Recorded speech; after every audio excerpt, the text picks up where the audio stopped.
प्रिय विद्यार्थियों, आज हम वैद्यकीय सुभाषित साहित्यम का अध्ययन करेंगे। वैद्यकीय सुभाषित साहित्यम में अनेक स्थानों से सुभाषित वचनों का संकलन किया गया है।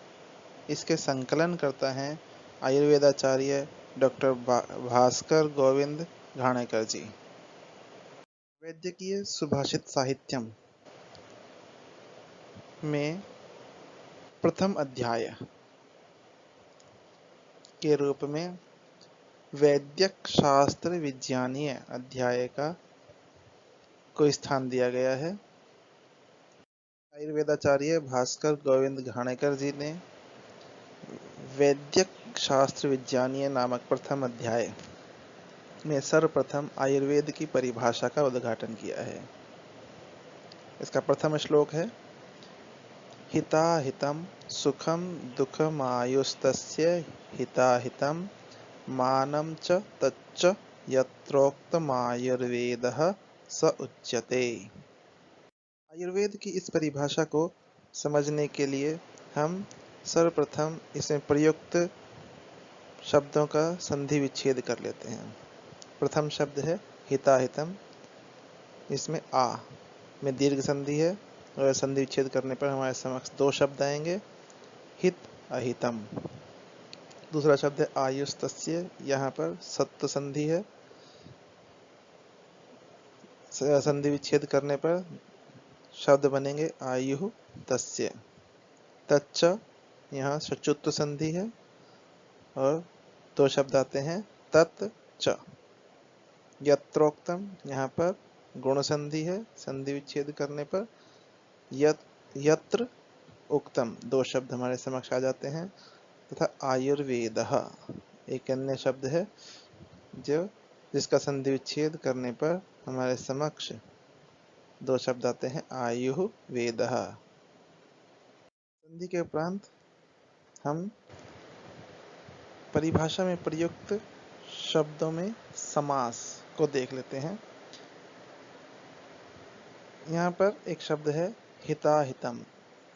इस शब्द में द्वंद्व समास है, हितम च अहितम च, यह इसका विग्रह बनेगा।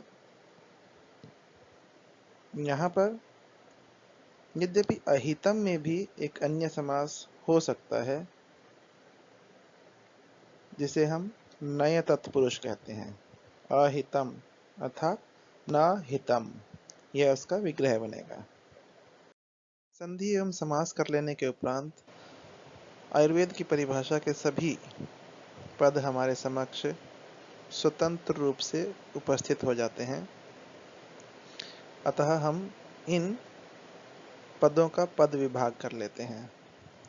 इसका पद विभाग हमारे समक्ष आता है, हितम च अहितम च सुखम दुखम आयु तस्य हितम च अहितम च मानं च तत् च यत्र उक्तम आयुर्वेदः स उच्यते। पद विभाग के द्वारा सभी पदों को भिन्न भिन्न देख लेने के उपरांत अब हम सभी पदों का व्याकरणिक परिचय प्राप्त करते हैं। प्रथम शब्द है हितम। हितम शब्द धा धातु से कता प्रत्यय करने पर प्रथमा विभक्ति एक वचन में बनता है। अहितम अपूर्वक धा धातु से कता प्रत्यय पूर्वक कता प्रत्यय के द्वारा प्रथम विभक्ति एक वचन में बनता है। च अव्यय है। सुखम सुख प्रथमा एक वचन, दुखम दुख प्रथमा एक वचन, आयु आयु शब्द उकारांत पुल्लिंग प्रथमा एक वचन में बनता है। तस्य शब्द जैसा कि आप जानते हैं सर्वनाम तत् शब्द के पुल्लिंग षष्ठी विभक्ति एक वचन का रूप है। मानम मान शब्द अकारांत नपुंसक लिंग के प्रथम विभक्ति एक वचन का रूप है। तत् समान तत् शब्द नपुंसक लिंग प्रथम विभक्ति एक वचन में बनता है। यत्र अव्यय है। उक्तम वच धातु से कता प्रत्यय करने के उपरांत नपुंसक लिंग प्रथमा एक वचन में उक्तम बनता है। आयुर्वेदः, आयुर्वेद शब्द अकारांत पुल्लिंग प्रथमा विभक्ति एक वचन में बनता है। स तत् शब्द पुल्लिंग प्रथमा विभक्ति एक वचन में बनता है। तथा उच्यते यह एक क्रिया शब्द है, इसमें वच धातु है, यह कर्म वाच्य का रूप है। लट लकार प्रथम पुरुष एक वचन का रूप है, अर्थात इसका प्रयोग कर्म वाच्य में किया गया है। सभी शब्दों के पद परिचय को जान लेने के उपरांत तदनुसार अब हम अर्थ का निर्धारण करते हैं। प्रथम शब्द हितम, जिसका अर्थ है हितकारी। अहितम, अहितकारी। ये सामान्य रूप से आप इन्हें हित और अहित भी कह सकते हैं। च, इसको आप जानते हैं, इसका अर्थ है और। सुखम, सुख अथवा सुखद। दुखम, दुख अथवा दुखद। आयु, आयु आप जानते हैं, आयु, उम्र। तस्य, यह षष्ठी विभक्ति का रूप है, अतः इसका अर्थ उसका, के, की कुछ भी हो सकता है। मानम, मान, मान परिमाण, kilo, 1 kilo, 2 kilo, 1 metre, 2 metre, इस तरह से परिमाण। तत्, वह। यत्र, जहाँ। उक्तम, कहा गया है। कता प्रत्यय क्योंकि भूतकाल में आता है, अतः इसका अर्थ होगा कहा गया है।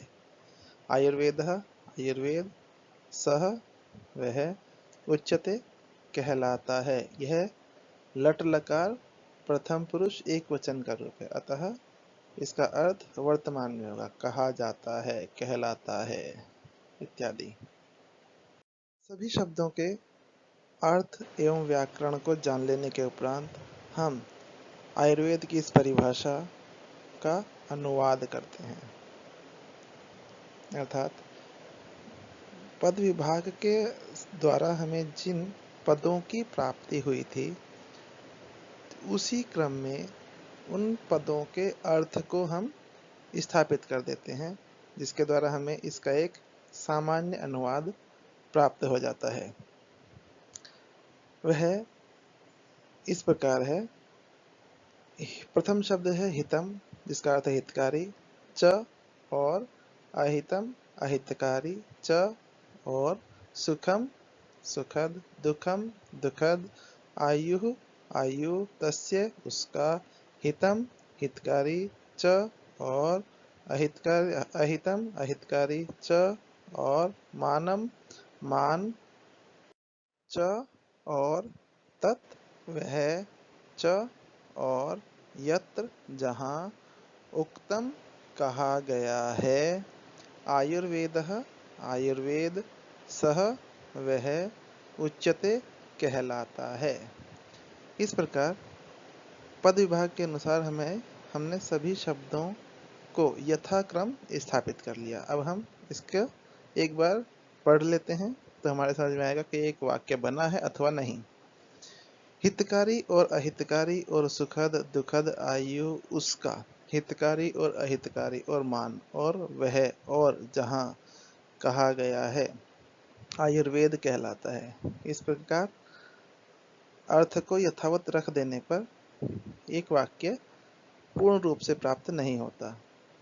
इसे एक वाक्य के रूप में हम समझ सकते हैं, अतः हम इसको एक वाक्य के रूप में बनाने का प्रयास करते हैं।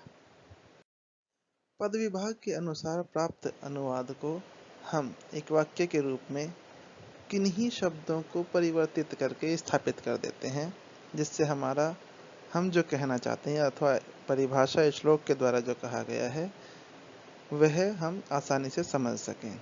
इसके लिए हम कहीं कहीं कुछ कुछ परिवर्तन करके एक वाक्य बनाते हैं। हितकारी, अहितकारी। सुखद और दुखद। आयु, उसका। हित, अहित और मान।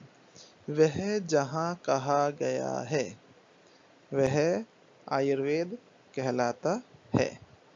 इस प्रकार संपूर्ण शब्दार्थ को एक वाक्य के रूप में स्थापित करने पर हमें इस श्लोक का सरलार्थ प्राप्त हो जाता है जिसे हम आसानी से समझ सकते हैं। इस सरलार्थ के अनुसार पद विभाग के सभी शब्दों को स्थापित कर देने पर हमें अन्वय प्राप्त होता है। जैसा हम देखते हैं, प्रथम शब्द है हितकारी, उसके लिए पद विभाग में शब्द है हितम, अहितकारी के लिए अहितम, सुखद के लिए सुखम, दुखद के लिए दुखम, और के लिए च, आयु के लिए आयु, उसका, तस्य, हित हितम, अहित अहितम, मान मानम, वह, तत्, जहाँ, यत्र, कहा गया है, उक्तम, वह, सह, आयुर्वेद आयुर्वेदः कहलाता है, उच्यते। इस प्रकार सभी शब्दों को यथाक्रम स्थापित कर देने पर हम इस श्लोक का अन्वय प्राप्त कर सकते हैं। इस प्रकार संधि, छेद, समास, पद विभाग, शब्दार्थ इत्यादि के द्वारा हम आयुर्वेद की इस परिभाषा के अर्थ को, सामान्य अर्थ को समझ सकते हैं। आशा है आपको इस शब्दार्थ प्रक्रिया अथवा श्लोकार्थ प्रक्रिया के द्वारा अपने अध्ययन में सहायता प्राप्त होगी। धन्यवाद। पुनर्मिलामः। शुभम भूयात्। आप अपनी समस्याओं के साथ मुझे व्हाट्सएप पर संपर्क कर सकते हैं।